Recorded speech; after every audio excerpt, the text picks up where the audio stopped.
David's going to basically take over in a moment, but this class's tradition is to add to the prayer list that we need, and if we have time, we'll have the prayer at the end that Dale's. So, I guess we'll just start that with Aaron. But Dale wanted a record of it, so it will eventually get to the prayer list, the active prayer list that we pray. Great. Well, thank you everyone for coming. So this is part 2 of our 3-part listening tour as members of the search committee to hear from members of the congregation about what we as a church need to be cognizant of as we embark upon the new minister church. As we mentioned the last session, how we normally begin a search process is we want to get an understanding of the congregation first. So the conversation last month, the conversation today will be centered upon things that we feel are important to this church family as a group. And then for the third and final session, we'll begin spending time and asking questions about what each of you thinks about in terms of who and what type of person we should be thinking about in consideration of some of the factors that we've discussed today and some of the factors that we discussed last month. So just a reminder for last month, the 3 questions that were asked, and we received a lot of good notes and feedback from the group were, who are we? What are we good at? And what can we do better? So those are the sort of the 3 ground sort of underlying questions we have. And today we're going to build on that. So we have here a printout of the questions. So if in the event that folks here aren't able or don't wish to publicly comment or want to add to their public comments, we'll be handing these out later on. And I believe they've already been emailed as part of Embrace earlier this week, so that we're looking to be as inclusive as we can to hear from people publicly as well as privately about their thoughts and reflections. So the first question that we want to think about today that we offer up to the congregation is, what are the cultural and historical perspectives that shape who we are? I think we discussed last month that we have an understanding of the Church of Christ. Many of us have grown up in the Church of Christ, but we also recognize that the Stanford Church of Christ is rather unique, nationally as well as perhaps globally, in terms of how we're thinking and reflecting upon Scripture and how we're incorporating that into our, into the life here at the congregation. So, question then is, what are the cultural and historical perspectives that shape this church? Okay, when you make your comment, please raise your hand. I have a runner with a microphone so that we all have a chance to hear what everyone is saying. Because if you're speaking forward, the people behind you, can't hear. And the people online can't hear either.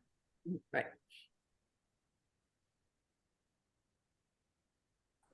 And feel free to pass it around if the next person is close. We don't want to, wear a skinny man out. Yeah. Can you guys online hear me? Speak up. Can you hear me? Yes. Okay. But it's barely Better. okay.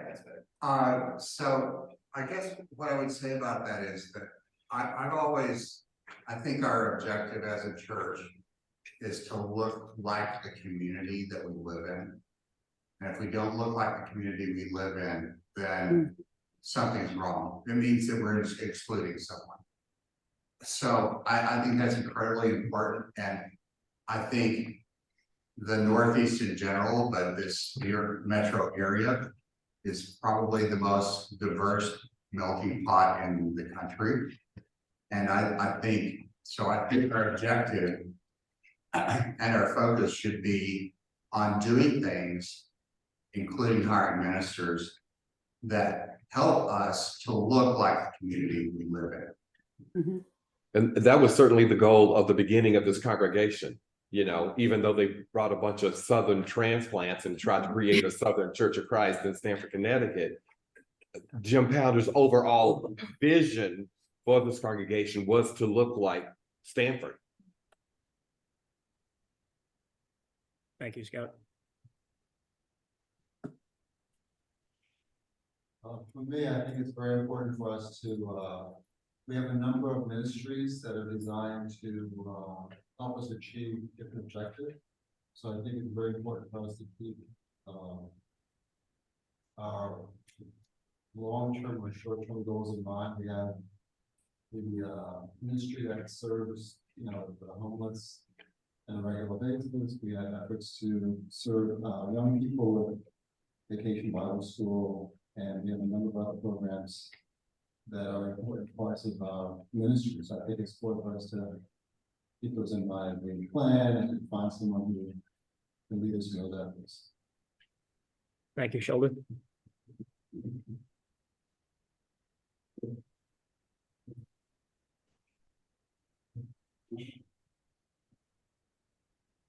When I first looked at this question, and I shared some of my answers with Julie, she reminded me I didn't understand the question properly. I mean, I don't even want to begin to tell you where I started. But one of the things that I did jot down was the First Amendment. And I think, you know, freedom of religion, freedom of expression, freedom of assembly, and right to petition. And I think that's important to build into a church. And what I mean by that, and I know we've talked about, you know, diversity and things like diversity of the church and things like that. I think though, sometimes we hone a common voice, and that common voice, I'm not sure if it works into, you know, freedoms. So that's something that I think is important for the church. And Art, what do you mean by freedoms? I mean, just so that we understand. Well, again, just freedoms to express. I think what happens is we hone a message, which is fine, but it's honed a certain way, and I'm not sure if it's allowed to expand further. Okay. You know, one of the things that you know, working with organizations, you know, I remind boards is to be aware of sometimes the mentality of, you know, well, that's the way we've always done it. And it isn't necessarily the way we should be doing it. So, you know, so let's also maybe add that to the conversation too, in terms of cultural and historical nuances about this congregation. You know, are there things that you would say, you know, well, we've always done it that way and we should continue, or we've never done it, but we should, or we've always done it, but we shouldn't? John.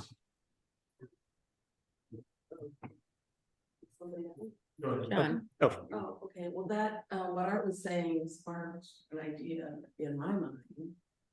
That we've talked before about being the safest place on earth.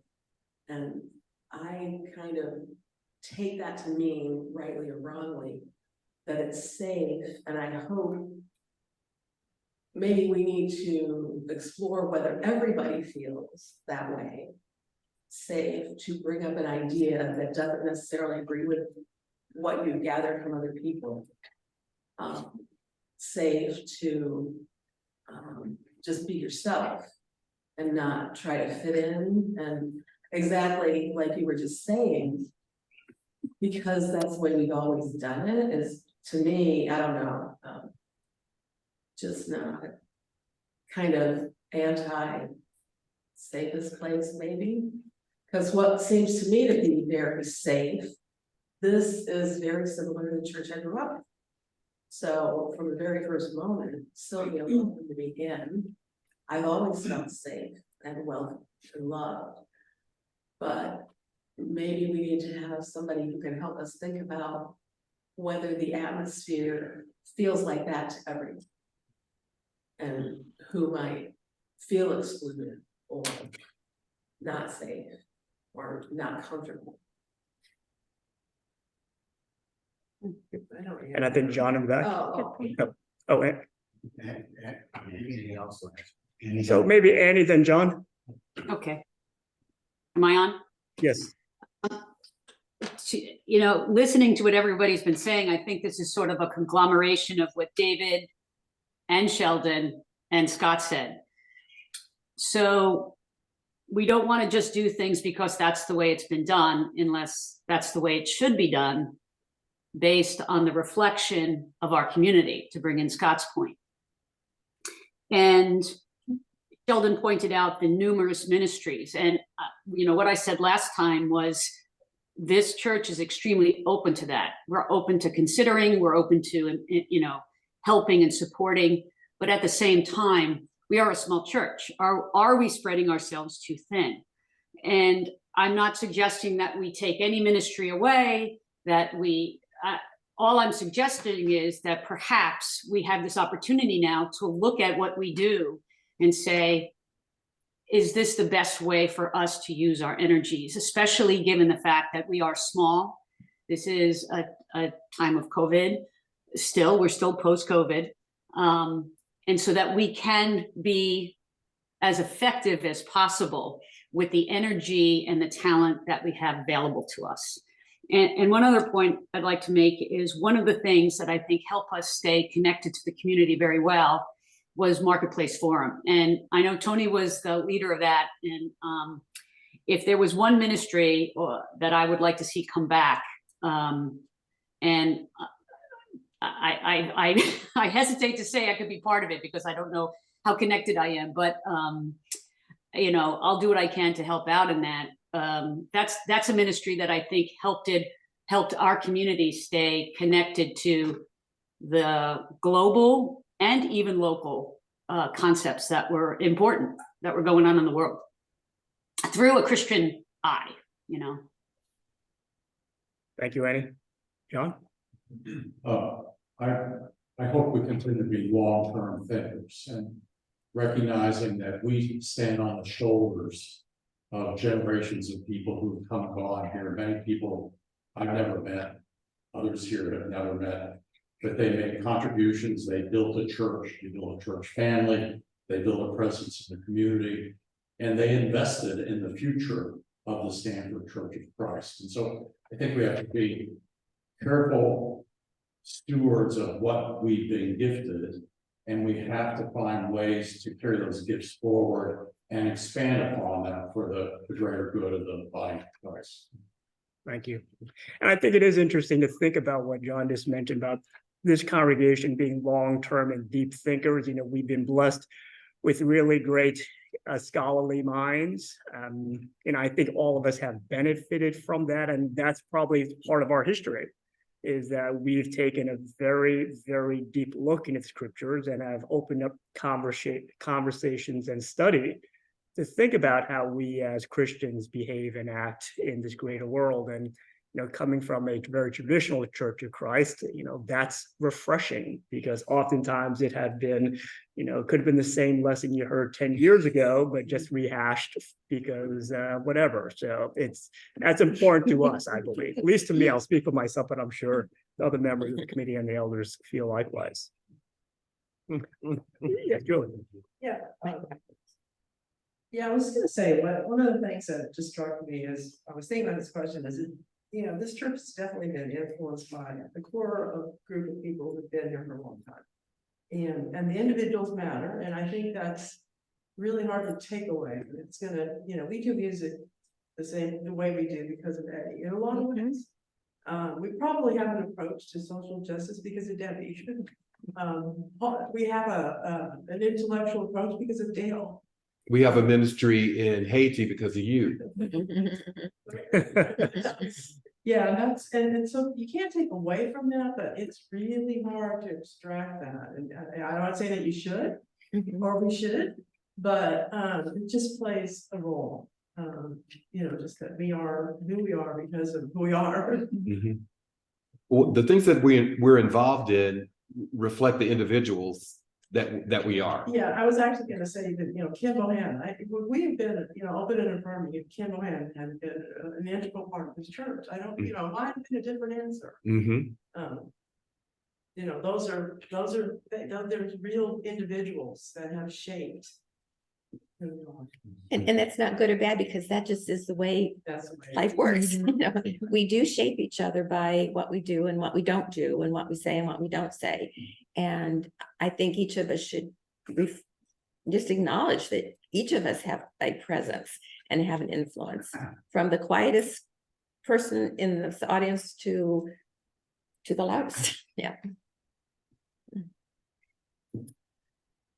One thing that I think we should really work on is I think we're in a culture that where a whole lot of people have a great deal of cynicism about religion based upon their experience.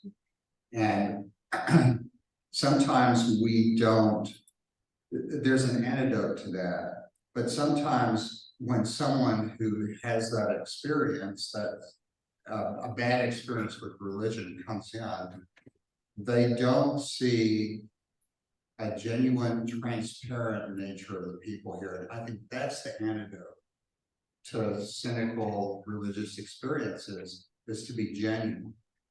So, and I think we are genuine, but I think sometimes for people that just come in to major components of our church, like worship service, they may not see that. And I think that's something we really need to work on. I want Yeah. to put another spin on that. Well, this is a Church of Christ. We pursue a lot of the traditions and patterns of churches of Christ. But it's a Church of Christ populated more and more by people who did not come from the Church of Christ. And I think for us, it seems to be working well because there's a high level of respect for the backgrounds that each of us bring, spiritual backgrounds. And I sure would never want to lose that. Because yes, people sometimes have bad experiences that they carry with them. Others have good experiences. Well, we want to make sure everybody melts together here and rises together, regardless of whether they start out sort of crippled or not. But that respect for other spiritual backgrounds to me is very. And that's a great point, because I think there is, in combination of what you mentioned, John, and what Art and Scott just mentioned too, we do have a history of when people raise their hand, volunteer to take on a new initiative, they're allowed to do so. We give people space, we give them opportunities. And we also recognize that even though, as you said, we are a Church of Christ, we have been intellectually and religiously curious about other faiths and open to that. I remember probably going back 10 years ago, Dale led a great series called Faiths of the World. And it was just talking about Buddhism and Hinduism and Catholicism and all the different faiths. And I think we all benefited from that. So it's a wonderful point that we've been embracing of a lot of different ideas and incorporate what we can into our own, daily or Christian practice. I just want to say that what you mentioned about if someone comes forward with an idea that we're kind of allowed to run with it, and JG was kind of the major proponent of that idea, but the emphasis was not on someone comes with an idea and then we will take on that idea and take responsibility for it. It was more like, oh, you have a good idea? Run with it. You run with it. You make it happen, and don't make everyone else make it happen. Yep. Yeah. and there's been really different ideas. I remember even Wayne and Luella, we had like a ballroom dancing or something like that. That was a great class. Because it brought in people that otherwise had never been here. And it was great. Madame Luella. Foxtrot. I'm keeping track of time, hopefully better this time than last. So if there's no other thoughts on this one, we have another question that we want to raise. Any other thoughts? Or think of something later and jot it down and give it to one of us. So the other thing we're curious about is thinking of where would you like to see this church congregation in 2 to 4 years? We recognize in the short term, issues such as transition and acclimating and onboarding for the new minister and their family will be an important factor.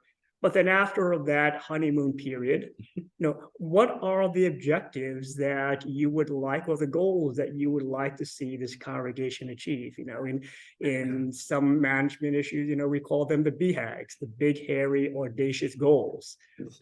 So what are these goals that you would like to see for the congregation? Anyone? Yes, Julie. Get it. It will come to you. I think what strikes me is, transitioning for, who gets the baton? Mhm. And planning, because I think in the near term, so in the long term, you know, that is there. Now, I don't know how to do that. Mhm.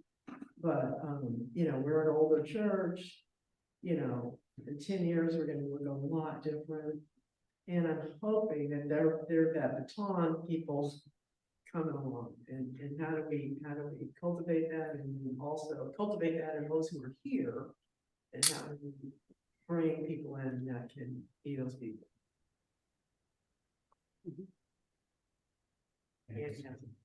Annie? I think that's probably maybe, it might be the most critical thing.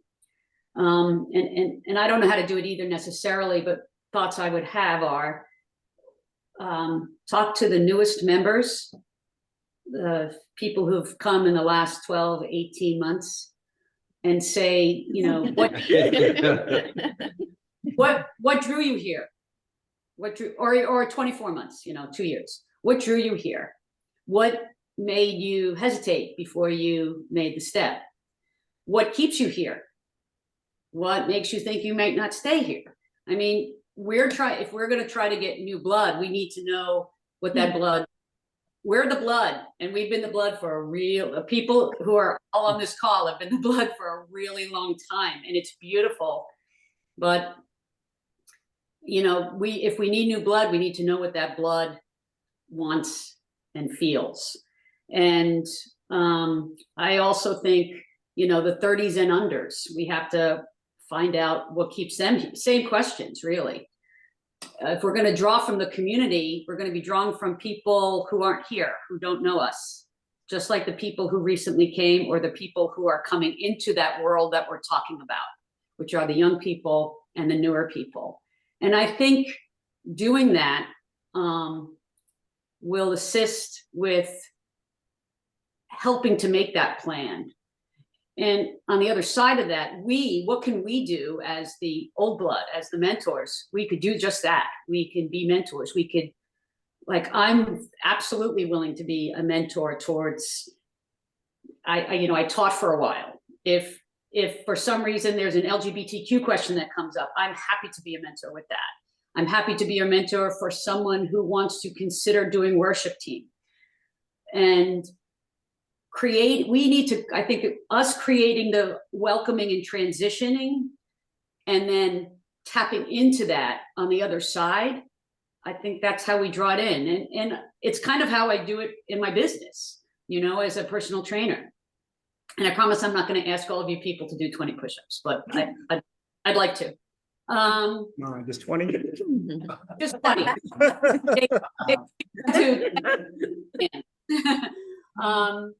So that's where I'll leave it. But I think that's where we have to look, there on the periphery. Scott? I really want to tie into what you said, because what I envision happening in the next 2 to 4 years is what's happening right now, which is, you know, it was a major challenge. Chris's departure was a major challenge for this church. Yes. But what stuns me is the gifts and the talent that has come out of that void, that need, and I don't want to give that up.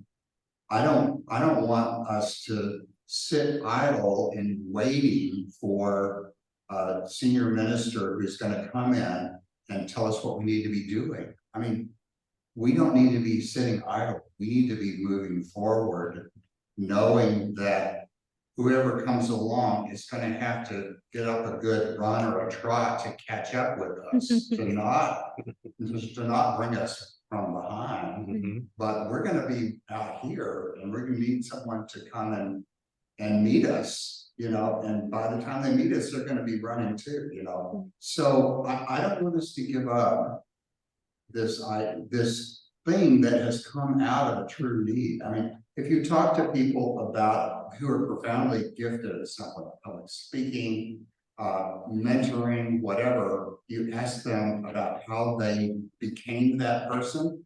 They never feel like it's out of some innate talent that they have. It's that they saw a need and they did it.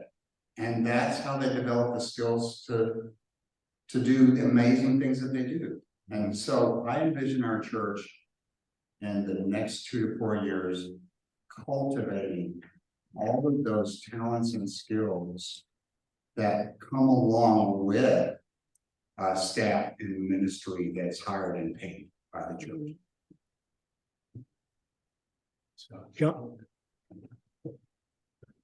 I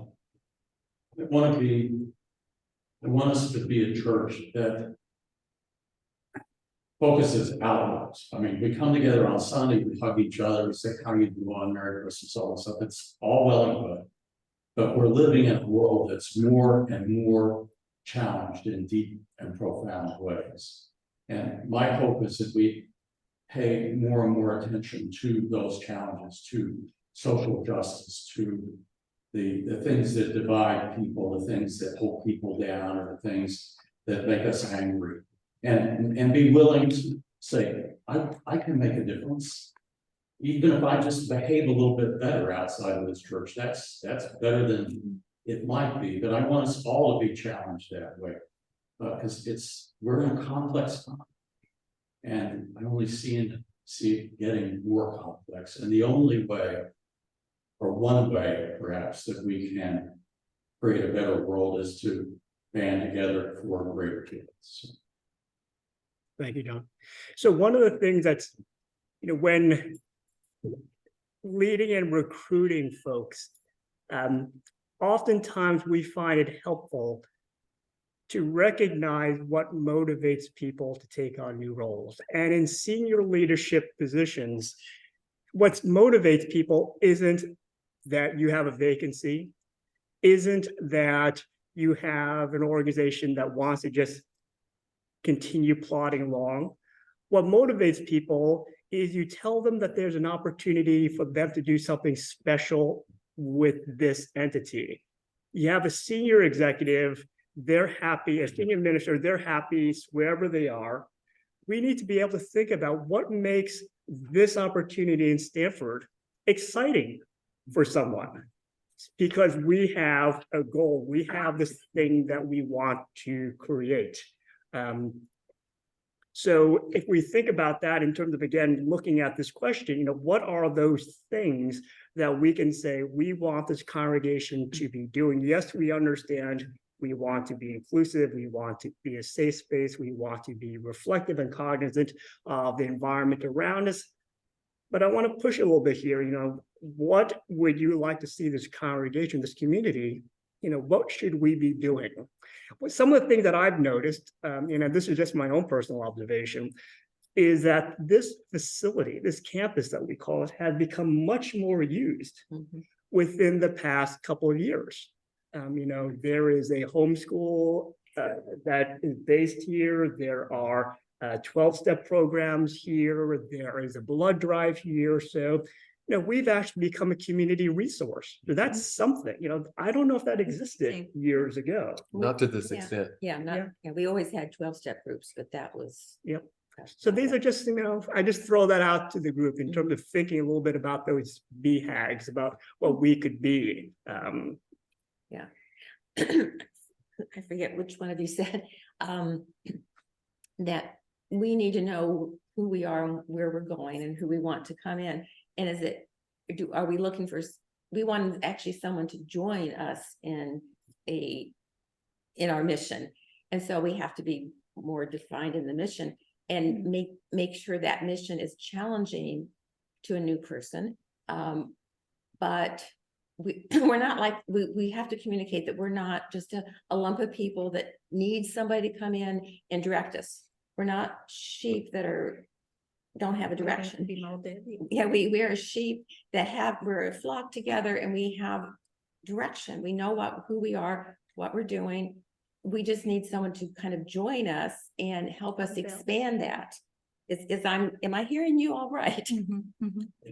I am curious about the actual process of attracting candidates. Are we using some type of Church of Christ search? Are we using some type of is it informal or is it like, we announce that we're looking for a minister and we're going to apply? How are we going to do the actual process of attracting candidates in terms of getting names? I don't think we're going to be like putting an ad in the Christian Chronicle. That's probably, we would just get flooded with people that we would have to sort through. But the word is getting out that we're in the looking stage, and we've already, just this week, we had an application from someone. We'll see. We have several of those on hand. And people like Greg Sterling, who knows, so many people within the Church of Christ community, is helping us zero in on some names. And we're probably doing more of that sort of thing, like contacting people that we in the church know, who would have a broader knowledge of people that they would have some knowledge of us and help us be matched, let's say. Not so it's at this point it'll be informal. Yeah. But this is just my opinion at this point. We haven't really got to that place of really being defined as how we're going to move forward with that. Jane, you've got a question? Mm-hmm. Comment. Mm-hmm. Largely on what Debbie was saying, but have you all decided as a search committee, have the elders decided, and I think the answer to both of those is no, that we're really interested in looking within the confines of what people generally understand, and that's why it's so difficult being a Church of Christ, because nobody really can figure out what that is. It's just this kind of amorphous group of churches that have some shared common deep history back to the 1800s, but I don't hear that being something that motivates this congregation at all. How widely do we, are we looking only at resources within the churches of Christ? And I guess my personal comment would be, if so, why? I mean, I see Charles sitting back there teaching at New Brunswick, with all kinds of multi-denominational connections. Many of his students, I know because I was one of them a couple of decades ago, already have their calling, their professional life, their direction, but there are going to be, people he knows who might become candidates for this position, who maybe don't have much of an idea what the Church of Christ is, Churches of Christ are. And that's seems to me a big question that we need to be wrestling with before we start looking at resumes. Mm-hmm. Yeah. And so Jane and others, one of the things that I mentioned at the top of the conversation is that in our next session, we will be talking a little bit more about the competencies that we'll be seeking for the next minister here. So we will be doing a little bit more drilling down as to who that person might be. For today, we wanted to just talk a little bit about the goals, objectives, and the cultural and historical impact. And then we'll have a fuller discussion as to how we'll go about recruiting. Scott? I just wanted to say that's a really valid question, Jane. Mm-hmm. And an important one for us to address. I think the search committee has, and it has in the past, as I was on it before, was solely focused on affinity with principles and beliefs that we hold closely as a church. So I will tell you, in terms of the circuit or the pool of people, ministers within Churches of Christ, we have some nice little filters that eliminate probably 95% of people who are looking within traditional Church of the Christ because of things like egalitarian leadership and participation and LGBTQ. Those are two things that kind of eliminate a huge pool of people. And frankly, having been a part of and listened to other churches who've gone through searches where they filtered through over 100 applications. I have no interest in doing that, and I know these 4 people have no interest in doing it. Right. Well, more directly to David's question, where do we see ourselves? I'd like to hope that we see ourselves as continually growing. Maybe, I don't know how much we can stretch our outreach, because as Amy said, we're kind of small, we're small people wise. I actually see us as growing in size as much as we grow in thought. Because if there's one thing about this church that's always struck me, is we don't make a decision because it's popular. We make our decisions based on scripture and thoughtful conversations among the congregation. And hopefully that continues for a good long while. Because that's the only way I can see us as growing and physically as well as spiritually and emotionally. And unfortunately, there is no growth without pain. And that's what we're going through right now. So hopefully this period of pain leads to an even better period of growth. Thank you. We're running out of time. Just a few more comments. This is the Stanford Church of Christ. It's not the churches of Christ. It's the Stanford Church of Christ. We stand for a lot. Dale's got a question, and we probably need to wrap up if there's maybe just one last comment after Dale. Yes, I wanted to modify Scott's mention a little bit. The Church of Christ are often not gender egalitarian. Most of them are. They're openly affirming, but many of the ministers of a certain generation coming out are. And so we are not going to have problems finding candidates. There are many ministers and churches that are in their own minds egalitarian and open affirming, and they're not in churches that allow them to do anything about it. And so there are way more minister candidates leaning our way for the number of churches like us.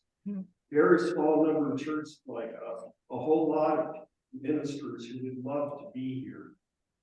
So part of the answer is trying to find those people, but they're actually surfacing. We got a serious application on Friday.